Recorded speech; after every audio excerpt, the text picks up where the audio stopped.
नमस्कार, स्वागत है आपका अपना उत्तर प्रदेश में और मैं हूं आपके साथ दुर्गेश पांडे। बुलेटिन की शुरुआत करेंगे इस वक्त की बड़ी खबर से। इस वक्त की बड़ी और अहम खबर कानपुर से आ रही है। मुख्यमंत्री ने एयरपोर्ट का किया उद्घाटन। एयरपोर्ट के उद्घाटन में पहुंचे सीएम योगी, प्रदेशवासियों को दी सौगात। कानपुर से इस वक्त की बड़ी और अहम खबर हम आप तक पहुंचा रहे हैं। मुख्यमंत्री योगी आदित्यनाथ ने कानपुर में एयरपोर्ट का उद्घाटन किया है। प्रदेशवासियों को मुख्यमंत्री योगी आदित्यनाथ ने सौगात दिया है।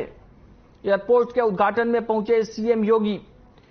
कानपुर की यह खबर हम आप तक पहुंचा रहे हैं, जहां मुख्यमंत्री योगी आदित्यनाथ ने एयरपोर्ट का उद्घाटन किया है और प्रदेशवासियों को सौगात दी है। मुख्यमंत्री योगी आदित्यनाथ ने एयरपोर्ट का उद्घाटन किया है और एयरपोर्ट के उद्घाटन में पहुंचे सीएम योगी, प्रदेशवासियों को दी सौगात। मुख्यमंत्री योगी आदित्यनाथ ने प्रदेशवासियों को सौगात दी है। एयरपोर्ट का उद्घाटन किया है मुख्यमंत्री योगी आदित्यनाथ ने। कानपुर में एयरपोर्ट का विस्तार किया गया है, पुराने एयरपोर्ट को बड़ा किया गया है और जिसके बाद से मुख्यमंत्री योगी आदित्यनाथ ने उद्घाटन किया है। तस्वीरें आप अपनी टीवी स्क्रीन पर देख सकते हैं। तस्वीरें कानपुर की है, जहां पर मुख्यमंत्री योगी आदित्यनाथ पहुंचे और उन्होंने एयरपोर्ट का उद्घाटन किया।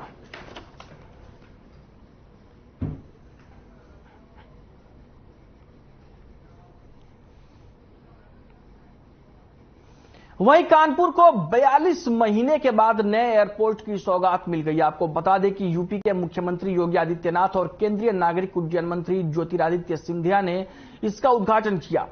कानपुर एयरपोर्ट का नया टर्मिनल पुराने के मुकाबले 16 गुना बड़ा बनाया गया है। यह उन चुनिंदा एयरपोर्ट में से एक है जहां फाइटर और यात्री विमान उतर सकेंगे। एयरपोर्ट को महल की तरह तैयार किया गया है। वहीं इस एयरपोर्ट को लेकर शहर के उद्यमी काफी खुश नजर आए। हमारे संवाददाता इब्ने हसन जैदी ने इनसे बातचीत की और एयरपोर्ट का जायजा लिया। देखिए रिपोर्ट। कानपुर को नए एयरपोर्ट की आज सौगात मिल गई है और हमारे साथ शहर के उद्यमी हैं। यहाँ पर कई व्यापारी, बड़े बड़े व्यापारी हैं, हम उनसे जानेंगे। सर, सबसे पहले अगर आपसे हम बात करें, सर आज कानपुर को जो है नया एयरपोर्ट मिल गया है, सर तो कैसा लग रहा है आपको? देखिए, ये हम लोगों के लिए बड़े गौरव के क्षण है, क्योंकि एयरपोर्ट ना होने की वजह से कई हमारी योजनाएं जो कि दूसरे शहरों में चली गई, अब कानपुर उस योजनाओं का लाभ ले पाएगा। और जैसा कि व्यापार यहाँ के व्यक्तियों के रगों में है, इस एयरपोर्ट के आने से इसमें चार चांद लगेंगे। हम सब लोगों का, कानपुर का व्यापार आगे बढ़ेगा, रोजगार आगे बढ़ेगा और जो एक ये परिकल्पना थी कानपुर का पुनः मानचेस्टर बनाने में, उसमें ये मील का पत्थर साबित होने वाला है ये एयरपोर्ट। सर, अगर आपसे बात करें, कानपुर को एयरपोर्ट मिल रहा है, सर अपना परिचय देते हुए बताएं, आपको इससे कितना लाभ होगा? मैं टीकम चंद सेठिया, संयुक्त महामंत्री उत्तर प्रदेश उद्योग व्यापार मंडल। कानपुर के लिए बहुत बड़ी सौगात है माननीय मुख्यमंत्री योगी जी की। ये इससे प्रतीत होता है कि कानपुर का पुराना स्वरूप वापस लौटेगा, क्योंकि कानपुर एक औद्योगिक क्षेत्र था और इसका श्रेय जेके परिवार को था। फिर ये मध्यम होता चला गया, सारे कारखाने बंद हो गए। कल कारखाने, आटा मिल, तेल मिले, खाली लेदर उद्योग यहाँ चल रहा है। लेकिन ये एक्टिविटी चालू होने से हमारा विदेशी से भी लोग आएंगे और हमारा एक्सपोर्ट इम्पोर्ट भी बढ़ेगा और कानपुर का पुराना स्वरूप है वो वापस लौटेगा, क्योंकि स्मार्ट सिटी में तो हम जा ही रहे हैं। लेकिन ये बहुत बड़ी सौगात है कानपुर के लिए एयरपोर्ट। इसके लिए मैं माननीय योगी जी को बहुत बहुत धन्यवाद देता हूँ। अगर हम बात करें, यहाँ पर और भी व्यापारी लोग मौजूद हैं। सर, आज कानपुर को नया एयरपोर्ट मिल गया जी, तो कैसा लग रहा है आपको और इससे क्या क्या फायदा? ये बहुत ही सौभाग्य की बात है कि कानपुर को ये नया एयरपोर्ट मिला है। काफी सालों से इसकी इंतजार थी और हम धन्यवाद करेंगे मुख्यमंत्री जी को और यहाँ के प्रशासन को, जिन्होंने इतना मेहनत करके इसको टाइमली बना दिया है। और इससे काफी, जैसे एयरपोर्ट जो बन गया, इसका इंफ्रास्ट्रक्चर देखते हुए बहुत फ्लाइट्स आएंगी। इस फ्लाइट्स के आने से व्यापार तो बढ़ेगा ही बढ़ेगा। सौभाग्य की बात है कि कानपुर को ये नया एयरपोर्ट मिला है। काफी सालों से इसकी इंतजार थी और हम धन्यवाद करेंगे मुख्यमंत्री जी को और यहाँ के प्रशासन को, जिन्होंने इतना मेहनत करके इसको टाइमली बना दिया है। और इससे काफी, जैसे एयरपोर्ट जो बन गया, इसका इंफ्रास्ट्रक्चर देखते हुए बहुत फ्लाइट्स आएंगी। इस फ्लाइट्स के आने से व्यापार तो बढ़ेगा ही बढ़ेगा और उससे काफी शहर की उन्नति होगी। क्योंकि अभी यही होता था कि हम लोग अक्सर लखनऊ जाके एयरलाइंस का और टिकट्स वगैरह वहां जाकर लेना पड़ता था और 2-2.5 घंटे वेस्ट होते थे। अब कानपुर के आने से ये बड़ा अच्छा हो जाएगा कि और उम्मीद है कि काफी फ्लाइट्स यहाँ पे आना चालू हो जाएंगे। हमारे साथ ये शहर के प्रतिष्ठित लोग थे और तमाम व्यापारी थे और जिन्हीं सबने ही इसका स्वागत किया। उनका सीधा सा कहना है कि इसके शुरू हो जाने से एक तो हमारे वक्त की भी बचत होगी और कई व्यापारी ऐसे थे जिनका था ये कहना था जो व्यापार पे असर पड़ता था वो भी असर नहीं पड़ेगा और हम अपने व्यापार को भी और अच्छे से कर पाएंगे। और इन सभी ने जो है योगी जी का धन्यवाद भी दिया है। कैमरा पर्सन शशांक शुक्ला के साथ इब्ने हसन जैदी, हर खबर न्यूज, कानपुर। 42 महीने के बाद कानपुर को नए एयरपोर्ट की सौगात मिल गई। इस वक्त हम खड़े हैं नए एयरपोर्ट पर, जहां पर हम आपको दिखा रहे हैं कि यहां पर आज मुख्यमंत्री ने इस एयरपोर्ट का जो है इनॉग्रेशन किया। और सबसे बड़ी बात हम आपको बता दें कि जो आज कानपुर को नया एयरपोर्ट मिला है ये 16 गुना बड़ा एयरपोर्ट है और इस एयरपोर्ट की खासियत ये है यहाँ पर फाइटर और पैसेंजर प्लेन उतर सकेंगे। और हम आपको बता दें कि अगर हम इसके रनवे की बात करें तो 2800 मीटर लंबा रनवे है जिसका आज मुख्यमंत्री योगी आदित्यनाथ ने उद्घाटन किया और उनके साथ सिंधिया भी मौजूद रहे। हम आपको पीछे का भी नजारा दिखाना चाहेंगे कि हम आपको पीछे का नजारा दिखा दें कि किस तरीके से यहाँ पर जो है जो लाभार्थियों को लाने की बात करी गई थी, 4,500 लाभार्थी जो आ रहे हैं तो उनके यहाँ पे हम आपको दिखा रहे हैं कि लंबी लंबी लाइनें लगी हुई हैं जिनको अंदर लाया जा रहा है। और अगर सुरक्षा की बात करें तो यहाँ पे पूरी तरीके से चेकिंग की जा रही है और कोई भी ऐसा सामान जिससे कोई नुकसान पहुंच सकता हो या गुटखा जिससे एयरपोर्ट के लिए कोई यहाँ पर गंदगी फैलाए तो ये सब चीजें यहाँ पर बिल्कुल भी लाने को मना है और वो बाहर ही तलाशी के बाद निकाल लिया जा रहा है। हम आपको बता दें कि कानपुर एयरपोर्ट का जो नया टर्मिनल है वो पुराने के मुकाबले जो है 16 गुना जो है वो बड़ा बनाया गया है। ये उन चुनिंदा एयरपोर्ट में से एक है जहां फाइटर और यात्री विमान जो है एक साथ उतर सकेंगे। और हम आपको बता दें कि एयरपोर्ट को महल की डिजाइन की तरह इसको तैयार किया गया है। अगर इस पुरानी डिजाइन की हम बात करें, जो पुरानी डिजाइन थी उस डिजाइन को जो है यहाँ पे ज्योतिरादित्य सिंधिया ने खुद डिजाइन बदली है और बदल के नई डिजाइन में उसको यहाँ पे पूरा बनवाया है। महल नुमा पूरा आकार दिया गया है जो यहाँ पर आज जो है मुख्यमंत्री ने कानपुर वासियों को इसकी सौगात दे दी है। कैमरा पर्सन शशांक शुक्ला के साथ इब्ने हसन जैदी, हर खबर न्यूज, कानपुर। मुख्यमंत्री योगी आदित्यनाथ ने मां शाकुंभरी विश्वविद्यालय का निरीक्षण किया। निर्माण कार्य की प्रगति धीमी देखकर मुख्यमंत्री भड़क गए और उन्होंने प्रोजेक्ट मैनेजर और ठेकेदार को फटकार लगाई। मुख्यमंत्री योगी ने कहा कि 15 जुलाई तक एकेडमिक और admission block admin block VC house का कार्य पूरा कराएं। अगर पूरा ना हुआ तो एफआईआर दर्ज कराई जाएगी। लापरवाही पर कार्यदायी संस्था, प्रोजेक्ट मैनेजर और ठेकेदार को ब्लैकलिस्ट किया जाएगा।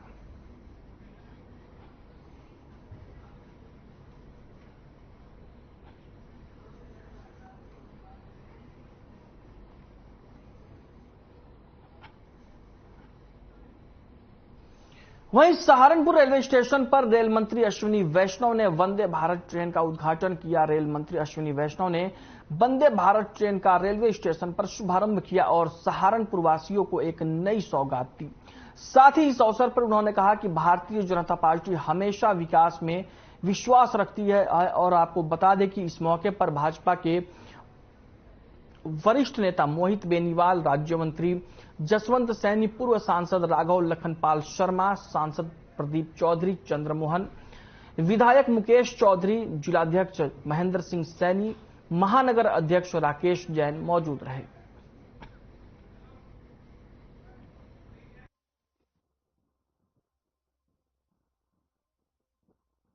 माननीय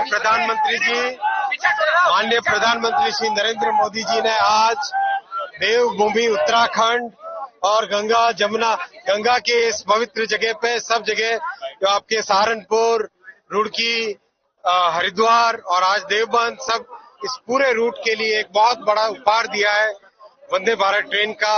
और साथ ही मेरे भाई ब्रजेश सिंह जी ने बात की है यहाँ की देवबंद की विशेष परिस्थितियों के बारे में, उसके ऊपर भी बहुत जल्दी निर्णय लिया जाएगा। बात करेंगे इस वक्त की बड़ी खबर की। इस वक्त की बड़ी और अहम खबर हम आप तक पहुंचा रहे हैं। इस वक्त की बड़ी खबर मेरठ से आ रही है। शपथ ग्रहण समारोह का आयोजन चौधरी चरण सिंह विश्वविद्यालय में आयोजित समारोह में वंदे मातरम को लेकर मचा बवाल, जमकर मारपीट, मुस्लिम पार्षद बिना शपथ लिए निकले। मुस्लिम पार्षदों को शपथ ग्रहण से भगाने का लगाया आरोप। शपथ ग्रहण समारोह का आयोजन, चौधरी चरण सिंह विश्वविद्यालय में आयोजित समारोह में वंदे मातरम को लेकर बवाल। तस्वीरें आप अपनी टीवी स्क्रीन पर देख सकते हैं। मेरठ की चौधरी चरण सिंह यूनिवर्सिटी में एक शपथ ग्रहण समारोह का आयोजन किया गया था, जहां पर वंदे मातरम को लेकर बवाल मच गया और जिसके बाद बिना वहां से निकल गए।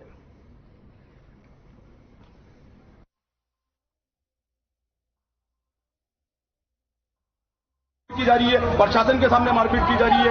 डीएम साहब वहां मौजूद है, तमाम अधिकारी वहां मौजूद है, कलेक्टर साहिब वहां मौजूद है। उनके सामने बीजेपी के लोग बदतमीजी कर रहे हैं, गुंडागर्दी कर रहे हैं, उतारू है मारपीट करने पर। साहब आपके साथ क्या हुआ? ये तो बहुत मार है, मेरे चश्मा बल्कि यूं कह रहे हैं यहाँ से भगाओ था। उसके बाद भी उन्होंने क्या कि दोबारा क्यों नहीं खड़े हो रहे। मैंने कहा भाई एक दफे हो तो गया है, सुनिए खड़े हुआ। यूं कह रहे हैं यहाँ से भगाओ। मोहम्मद आतिफ सैफी वार्ड नंबर 79 का पार्षद हूँ। तुम कह रहे हैं यहाँ से भगाओ, इनका कोई काम नहीं है। बताओ ये सब जगह याद है तो क्या होगा आगे? नहीं हम ये बताना चाहते हैं, प्रोग्राम निगम का है ये प्रोग्राम बीजेपी का है, बीजेपी के प्रोटोकॉल से प्रोग्राम दुश्मनी थोड़ी निकल रही है। मारपीट हुई है, एक खींचा है मेरा उन्होंने और हमें डालिए उन्होंने। मतलब उन लोगों को हम बता रहे हैं कि भाई ये संवैधानिक नहीं है, कॉन्स्टिट्यूशन में कहीं लिखा हुआ नहीं कि हम वंदे मातरम गाएंगे। हम राष्ट्रीय गीत गाएंगे, खड़ा होकर गाएंगे, सीना चौड़ करके गाएंगे। हम हिंदुस्तान जिंदाबाद बोलेंगे, लेकिन कोई हमसे जबरदस्ती लगाएगा वंदे मातरम बोलो, गर्दन कट सकती है, लेकिन हम नहीं बोलेंगे। नहीं झुकेंगे नहीं साहब। अगर कोई बीजेपी ये चाहती है कि हमारी गर्दन पर तलवार भी रख दे, हमसे वंदे मातरम बुलवा ले साहब, बिल्कुल नहीं बोलेंगे। हम हिंदुस्तान जिंदाबाद और जय हिंद की बात करेंगे, इंकलाब जिंदाबाद की बात करेंगे। बीजेपी से टकराने के लिए बिल्कुल तैयार है। जेल भेजना चाहे सरकार जेल भेज दे, मुकदमे लगाना चाहे मुकदमे भेज दे, लाठी चलाना चाहे लाठी चला दे, कोई दिक्कत नहीं है। लेकिन गैर संवैधानिक बात तो बर्दाश्त नहीं करेंगे।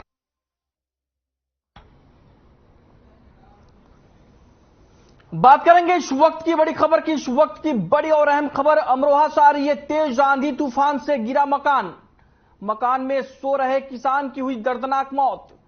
देर रात आंधी तूफान के साथ हुई थी भारी बारिश। अमरोहा के थाना नौगावा क्षेत्र का मामला। अमरोहा से इस वक्त की बड़ी और अहम खबर हम आप तक पहुंचा रहे हैं। तेज आंधी तूफान से गिरा मकान। तस्वीरें आप अपनी टीवी स्क्रीन पर देख सकते हैं, जहां पर तेज आंधी तूफान से मकान गिर गया और मकान में सो रहे किसान की दर्दनाक मौत हो गई। अमरोहा की ये तस्वीरें हैं, जहां तेज आंधी तूफान एक किसान की दर्दनाक मौत की वजह बन गई।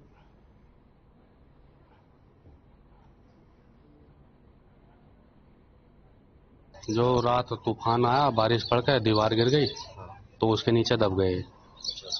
तो दबकर इनके पैर में चोट आई है और गुम चोट है बॉडी में। मौके पे मौत होगी, इलाज हो रहा है? मौके पे ही हो गई थी, बस थोड़ी दवाई लेने गए थे, वहीं खत्म हो गए। अब जो है कहाँ के लिए भेजा गया सब? ये अमरोहा भेजा गया है ना, पीएम ऑफिस।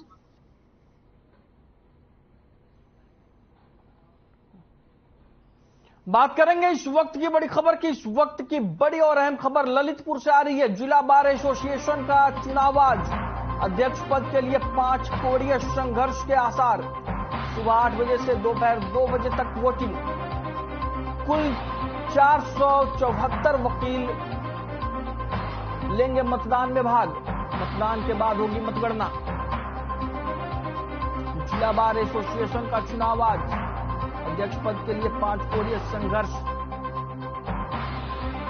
कुल 474 वकील लेंगे मतदान में भाग। मतदान के बाद होगी मतगणना। तस्वीरें आप अपने टीवी स्क्रीन पर देख सकते हैं। ललितपुर की ये तस्वीरें हैं, जहां पर जिला बार एसोसिएशन का आज चुनाव हो रहा है। और आपको बता दें कि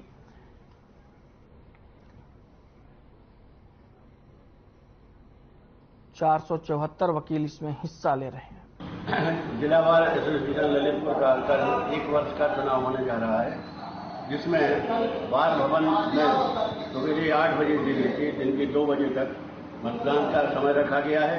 उसके पश्चात 1 घंटे का गैप देके 3 बजे से उसका मतदान काउंटिंग का कार्यक्रम है। और कल ही शाम तक सारे पदों के विजेताओं की घोषणा कर दी जाएगी। इसमें कोई भी पदाधिकारी चुना जाए या न चुना जाए, उसके बारे में हम लोगों ने ये कह के रखा है कि यहाँ से कोई जुलूस वगैरह न निकाला जाए। सारे नियम कानून जो हमारे बार एसोसिएशन के द्वारा बनाए गए हैं उन लोगों उसी का हम लोग पालन कर रहे हैं। यदि पारदर्शिता के लिए क्या क्या कोई पुलिस व्यवस्था या अन्य व्यवस्था की गई है क्या? जिला बार एसोसिएशन की तरफ से हमारे एल्डर्स कमेटी की ओर से हमारी ओर से श्रीमान पुलिस अधीक्षक महोदय को लिखित पत्र भेजा गया है ताकि कल वो अपनी पुलिस व्यवस्था शांति बनाए रखने के लिए भेजेंगे और उन्होंने ये हम लोग को आश्वासन। वहीं लखनऊ के इंदिरा गांधी प्रतिष्ठान में मेयर और पार्षदों के शपथ ग्रहण समारोह में एक मेयर और 110 पार्षदों ने शपथ ली।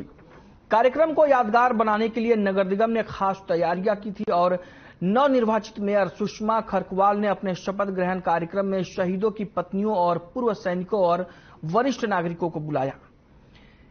इन सभी लोगों को पंक्ति में प्रथम स्थान पर बैठने की व्यवस्था की गई है। वहीं डिप्टी सीएम ब्रजेश पाठक पहुंचे कार्यक्रम स्थल पर और लखनऊ मेयर शपथ ग्रहण समारोह में पहुंचे डिप्टी सीएम ब्रजेश पाठक शपथ ग्रहण समारोह में तमाम विधायक मंच पर मौजूद रहे। उन्होंने कहा कि सेवा का अवसर प्रदान करने के लिए हम लखनऊ की जनता का आभार व्यक्त करते हैं। पिछले 32 वर्षों से लखनऊ की जनता का बीजेपी पर विश्वास बना हुआ है। एक समय था जब लखनऊ और अटल जी एक दूसरे के पूरक थे। अटल जी ने जो पौधा लगाया था लखनऊ के रूप में वो विशाल वृक्ष के रूप में खड़ा है। लखनऊ को देश के बेहतरीन शहरों में से एक बनाएंगे। शपथ लेने के बाद हम सब मिलकर वृक्षारोपण करेंगे। स्वच्छता के प्रति हम सब शपथ लें। 4 प्रतिज्ञाओं के साथ हम और हमारे पार्षद साथी कार्य करेंगे। शपथ ग्रहण में मंत्री सुरेश खन्ना ने यह कहा कि बाहर का आदमी जब लखनऊ आता है तो मॉडल सिटी के रूप में देखना चाहता है। 45 लाख आबादी वाला शहर, 5 लाख रोज लोग आते हैं। जब से नगर निगम बना तब से आज के मुकाबले वोट नहीं मिले। पीएम ने स्वच्छता अभियान की शुरुआत की। उस अभियान को सभी पार्षद, नगर निगम विभाग और शहरवासी अपना योगदान दे। वहीं विपक्ष पर निशाना साधते हुए उन्होंने कहा कि यो तो नगर निकाय चुनाव ट्रेलर था, असली चुनाव 2024 का है। एक साल में नगर निगम और नए पार्षद ऐसा काम करें ताकि एक उदाहरण बन जाए। लखनऊ में जाम लगता है, जाम से मुक्त कराना है।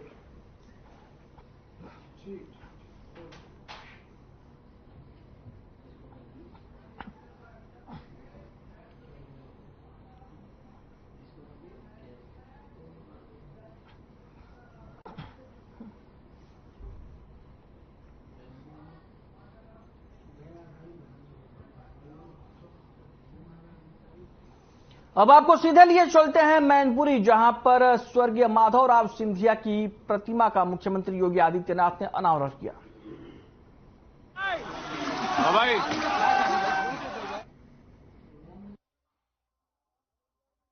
आज मैनपुरी की धरती पर हृदय से स्वागत करता हूं, अभिनंदन करता हूं। भाइयों बहनों, आज यहां पर 238 करोड़ रुपए की विभिन्न परियोजनाओं के साथ ही 172 करोड़ रुपए की 40 अन्य परियोजनाओं के लोकार्पण और शिलान्यास का कार्यक्रम भी यहां पर संपन्न हो रहा है।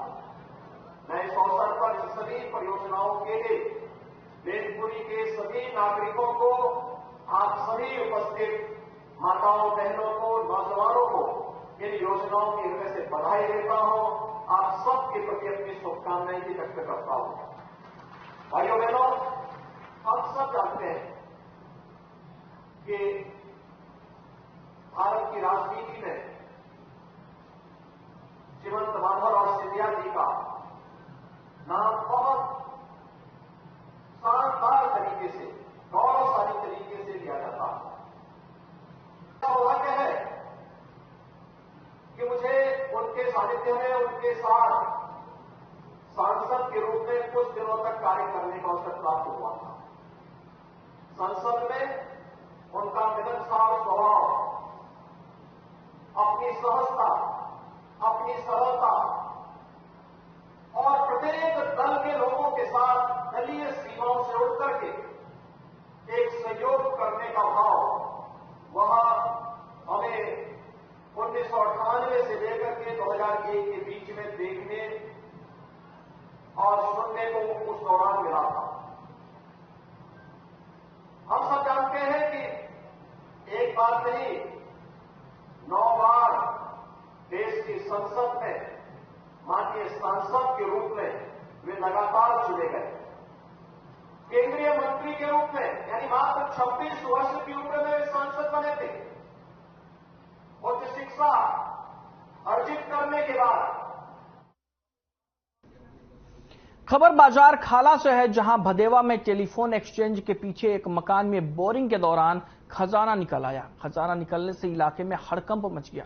आपको बता दें कि मकान में बोरिंग कराई जा रही थी। इसी दौरान जमीन से मिट्टी के मटके में भरे चांदी के सिक्के निकल आए। जैसे ही खजाना बाहर आया, वैसे ही मौके पर मौजूद मजदूरों में छीना झपटी हो गई और मजदूरों ने चांदी के सिक्कों का आपस में बंदरबाट कर लिया और मौके से फरार हो गए। मामले की जानकारी पाकर पहुंची पुलिस ने जब जमीन की खुदाई कराई तो दोबारा चांदी के सिक्कों से भरा मटका निकल आया। फिलहाल स्थानीय लोगों का कहना है कि ठेकेदार विक्की के पास 200 से ज्यादा चांदी के सिक्के हैं। मामले को लेकर कई थाने की पुलिस जांच पड़ताल में जुटी है।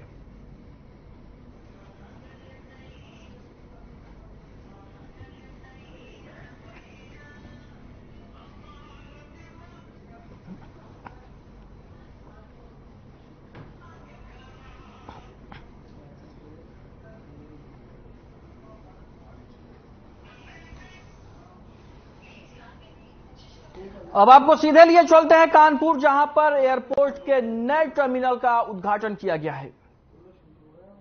प्रभु राम जी की जन्मनगरी में अयोध्या में एक नया एयरपोर्ट तैयार हो रहा है और उसी के साथ जो मुख्यमंत्री योगी आदित्यनाथ जी के दिल की करीब की एक योजना जेवर में एक ऐसा अंतर्राष्ट्रीय हवाई अड्डा बनने जा रहा है मेरे भाई और बहनों, जो दिल्ली, मुंबई, कलकत्ता, चेन्नई, हैदराबाद से बड़े हैसियत पर आने वाले दिनों में 6 करोड़ जनता उस एयरपोर्ट से निकलेगी।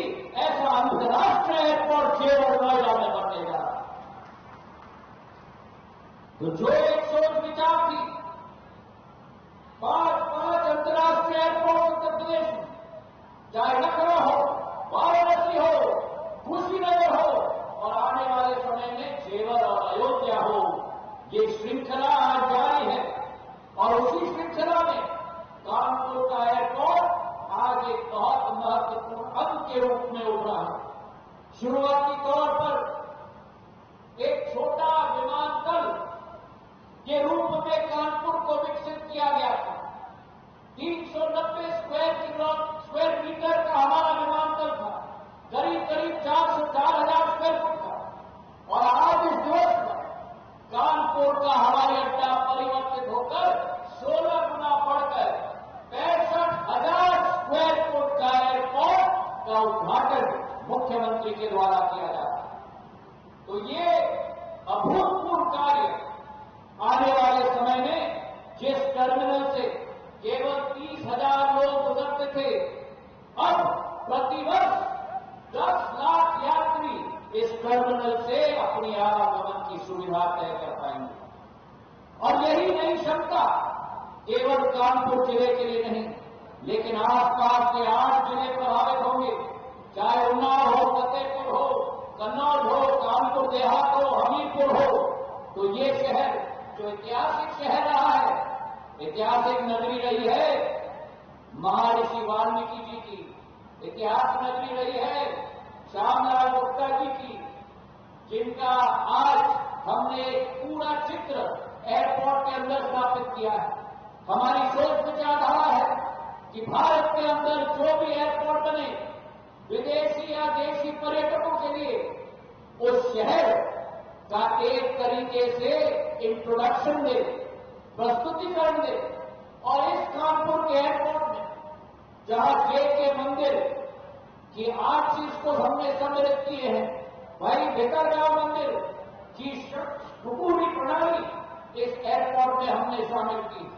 तो आज इस मंच से मैं ऐलान करना चाहता हूं कि जो हमारी सोच विचारधारा है प्रधानमंत्री जी के नेतृत्व में कि पूरे देश का आम नागरिक, अगर 9 साल में नागर विमानन क्षेत्र में परिवर्तन आया है, तो वो एक परिवर्तन अगर एक शब्द में मैं कह पाऊं तो नागर विमानन क्षेत्र का लोकतांत्रिकरण प्रधानमंत्री नरेंद्र मोदी जी के नेतृत्व में हो पाया।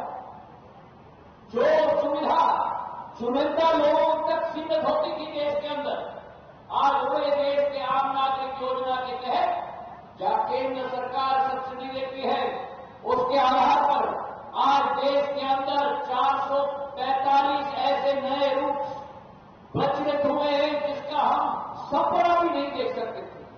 जो किसान खेत में बैठकर ऊपर देखता था, ताकता था, हवाई जहाज को देखता था, जो व्यक्ति शहर के अंदर अरमान लगाता था कि हवाई जहाज में वो जाना चाहता है, ऐसे 1 करोड़ 15 लाख नागरिकों को उड़ान योजना के तहत सफर करने का काम भारत सरकार के नागर विमानन मंत्रालय ने कराया है मेरे भाइयों और बहनों। तो आज ये नई सोच, ये नई कल्पना, और इस कल्पना में उत्तर प्रदेश को भी हमने जोड़ के रखा है। बुलेटिन में फिलहाल के लिए इतना ही। मुझे दीजिए इजाजत। नमस्कार।